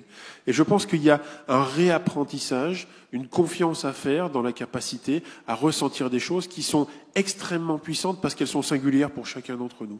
Et ça, c'est quelque chose, à mon sens, de très important. Merci beaucoup. Je prends la dernière question, madame, dans la salle. Bonsoir. Bonjour. Bonjour, Anne-Claire Roquette, Université Paris-Dauphine. Moi, je voulais simplement rebondir sur le CO2 que vous évoquiez tout à l'heure à réutiliser. Que pensez-vous des travaux de Günther Pauli concernant l'économie bleue? Est-ce que ça peut représenter une alternative intéressante? Oui, tout à fait. En fait, ces travaux-là vont concourir à effectivement comment utiliser et comment gérer au mieux le CO2 pour en faire une nouvelle matière première. En fait, il y a beaucoup de choses qui existent au niveau scientifique. Moi, à titre personnel, je travaille sur le gaz carbonique, le CO2, dans un état particulier qu'on appelle la phase supercritique. Et le CO2 supercritique, c'est un solvant qui permet de faire de la chimie. Et pour être tout à fait concret, la moitié du café décaféiné dans le monde est décaféiné par CO2 supercritique depuis 40 ans. Pourquoi? Parce qu'avant, pour décaféiner le café, on utilisait du chloroforme, du benzène, du trichloréthylène. Et si on n'est pas chimiste, rien que le nom, ça fait flipper. Et vous avez raison de flipper. Voilà. Donc ça veut dire qu'on a déjà développé des stratégies autour du CO2. J'évoquais tout à l'heure la photosynthèse. Donc là, au CEA, notamment Thibaut Cantat, travaille beaucoup sur ces sujets-là. Et il y a un enjeu qui est très important. Parce que ce qu'il faut noter dans le CO2, c'est qu'à l'heure actuelle, nous avons un effet amortisseur qui est colossal, qui est l'effet amortisseur des océans. C'est-à-dire que tous les surplus de CO2 que nous produisons depuis de nombreuses années sont pour l'instant fixés dans les océans et on commence à atteindre des concentrations où ce gaz carbonique, CO2, en présence d'eau, commence à fabriquer des acides qui agissent sur le biotope. Et on sait que dans plusieurs centaines d'années maximum, les océans vont collapser, c'est-à-dire que de manière massive, ils vont relarguer le CO2. Donc c'est tous les travaux qui vont toucher sur l'utilisation, la mobilisation du CO2 font partie pour moi des urgences absolues. Et je suis pas du tout, même si j'étais un peu anxiogène dans ce que je vous ai, mais c'est factuel, d'accord? Mais ce n'est pas une condamnation irréversible. Et en fait, pour moi, il y a beaucoup de choses à faire pour trouver des solutions dans ce domaine-là. Merci beaucoup. Et avant, dans quelques instants, d'aller boire du café au chloroforme, je voudrais inviter chacun de vos invités à nous offrir son mot de conclusion. Quel est le mot positif et porteur d'espoir avec lequel je dois repartir et que je vais pouvoir transmettre en sortant de la conférence, en sortant dans 3 minutes de la conférence? Attendez, s'il vous plaît, qu'elle se termine. Gilles, qu'est-ce qu'il y a de positif et de porteur d'espoir que je dois transmettre dès ce soir? Arrêtez de penser qu'il faut sauver ce qui sert à quelque chose et laisser le reste de côté. Il faut sauver le vrac. Pensez depuis ce matin au nombre de choses que vous avez faites qui servent absolument à rien et qui vous ont donné du bonheur. C'est là qu'est la question, en fait. Merci beaucoup, Gilles. Luc Jacquet. Toujours cette sens de la formule, Gilles, c'est terrifiant d'être... Non, moi, j'aimerais avancer le mot utopie. Face à ce monde très anxiogène, je pense qu'il faut retrouver ce beau mot d'utopie, proposer des choses, proposer des énergies qui soient positives. On a cantonné pendant très longtemps l'écologie et les écolos dans le rôle de redresseur de tort. C'est du bien commun qu'on parle, c'est de la maison commune. Et je pense qu'il faut tout simplement prendre soin de nous avec ce qu'on sait faire le mieux, c'est-à-dire créer, imaginer.